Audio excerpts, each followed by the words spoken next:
Été. Le gros écriteau jaune disait « Attention aux tigres ».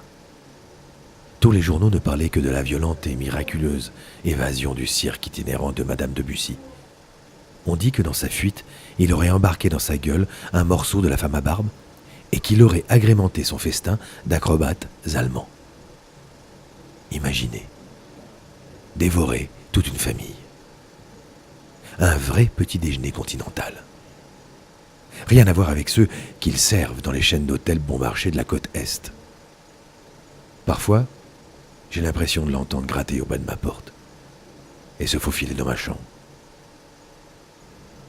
Et je me rends compte que ce ne sont que les bruits sourds de l'appartement voisin. Un studio de cinéma à l'ancienne, tenu par deux sacrés briscards, Jules et Jim, je crois. Toujours de là-bas, il y sort des sons invraisemblables qui passent les fines parois qui nous séparent. Depuis longtemps déjà, j'utilise leur stock de pellicules pour faire mes propres films. De temps en temps, j'en insère quelques-uns dans les films des autres, surtout les soirs de première. Un plaisir comme un autre. Give me the comfort of Berlin. Give me the smells of Hamburg. Give me the language of Munich.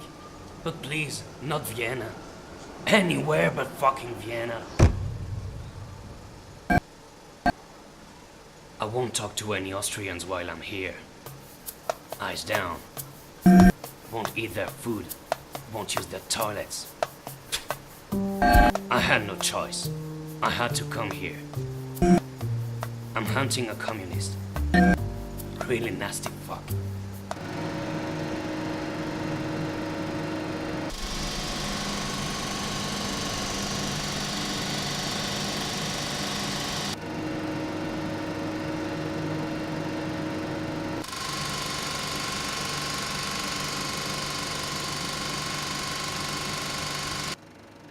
Automne. Amélie avait un espèce de chien débile qui était resté coincé dans la porte-tambour du cinéma. Elle était tout de même allée voir mon film. Pendant que les pompiers et un chirurgien de passage démontaient respectivement le mécanisme de la porte et le chien. Amélie n'aimait pas son caniche de concours de toute façon. Elle le tenait d'un premier mariage qui avait fini en eau de boudin. Une silhouette pâle se dessinait sur le verre de projection à la première de mon film. Alors que je le diffusais dans la salle, le rayon de lumière éclaira le visage d'Amélie. J'étais intrigué et fasciné à la fois. Les premières images de ma création prenaient vie et mouraient sur l'écran immaculé. 30 minutes plus tard, Amélie dit à l'un des pompiers que le film qu'elle venait de voir l'avait incité à sortir et à tuer le chien. Ils se marièrent un an après. Amélie n'eut plus jamais de chien.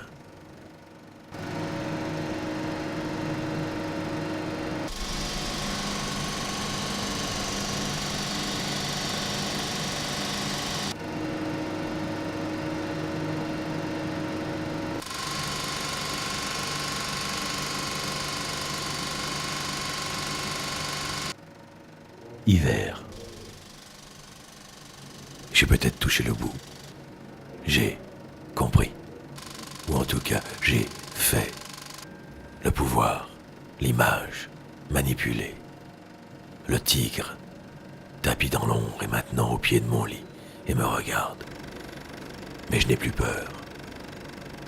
Le bruit et le clic-clic automatique de la pellicule qui s'imprime dans les cerveaux et qui dirige le monde.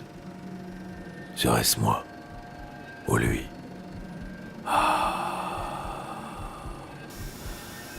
Enfin, la solitude et le calme. Enfin, être face au tigre et attendre jusqu'où.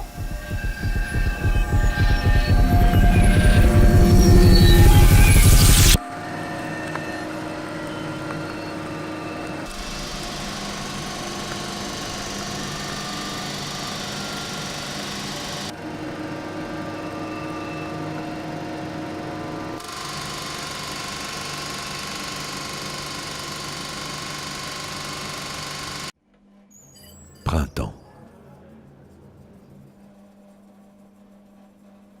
J'aimerais pouvoir agencer mes pensées comme de vieux meubles dans une pièce et chercher à trouver la configuration idéale.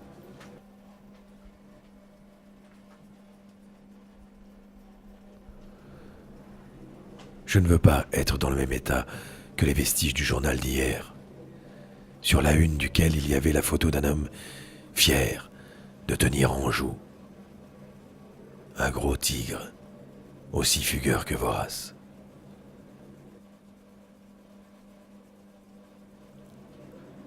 Apparemment, l'homme au fusil mit fin au jour de sa prise peu après. Pourtant, il me semble toujours l'entendre se faufiler dans l'ombre dans ma chambre pour m'infliger une violence expérimentale.